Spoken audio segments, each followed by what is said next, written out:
let's begin tonight's show with the world of sports. We are less than a week from baseball's opening day, but President Trump will not be heading out to the ball game. The Washington National says President Trump has declined an invitation to throw out the first pitch when the Nats host the Miami Marlins. It's a little history lesson. William Howard Taft threw out the ceremonial first pitch in Washington, D.C. for the Senators on opening day back in 1910, sparking a new custom that 13 future presidents, including George W. Bush and Barack Obama, would partake in. Oh, no! Why isn't Donald Trump going to honor this classic presidential tradition? It's throwing a baseball, not releasing your tax returns. Come on, Trump. So, President Trump says he has a scheduling conflict. That's why he says he can't do it. I'm like, yeah, sure. Donald Trump does not know how to throw a baseball. That's what's going on here. That's what's happening. Which is weird because he also doesn't know how to run a country, but he's not embarrassed to try that. Like, I wish he had a scheduling conflict for that, you know?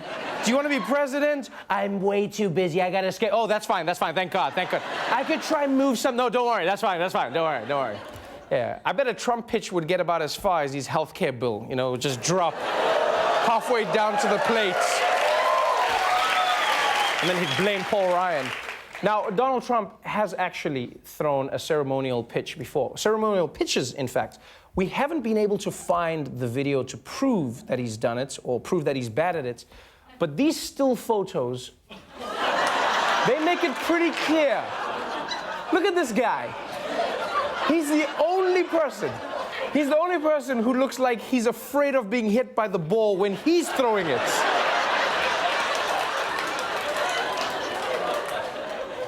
Like, that's the same face he made when the eagle attacked him. Remember that? It's like baseball, eagles. It's almost like everything American scares Donald Trump. Like, it's just like, oh.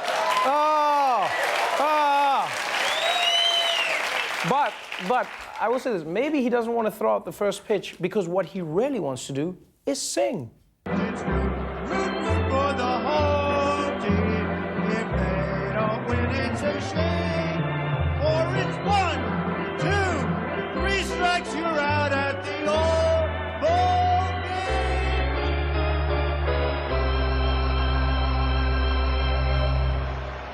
Yeah.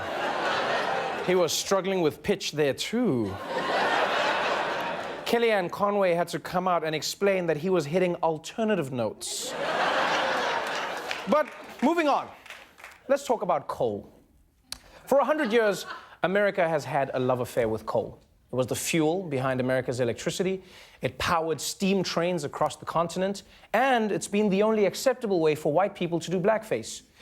Now, even though there are only about 75,000 coal mining jobs left in America, many of them are concentrated in presidential swing states, which is why we heard so much about old King Coal on the campaign trail. We're going to save the coal industry. We're going to save that coal industry, believe me. And we're talking clean coal. Clean coal. Clean coal. We're going to put our miners back to work. For those miners, get ready because you're going to be working your asses off. I like hard hats. Let's see if it's a hard hat. It's a hard hat.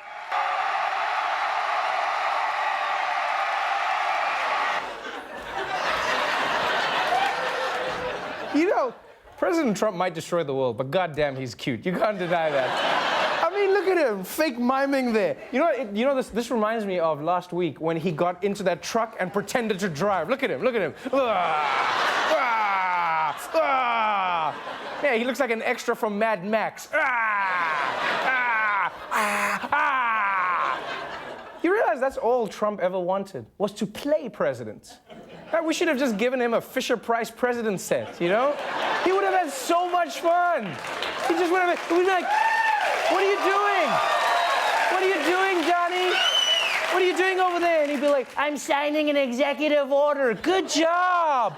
And now what are you doing? I'm building a wall. Wow. And now what are you doing? I'm grabbing pussy. No. Bad touch. Bad touch, Trump. Bad touch.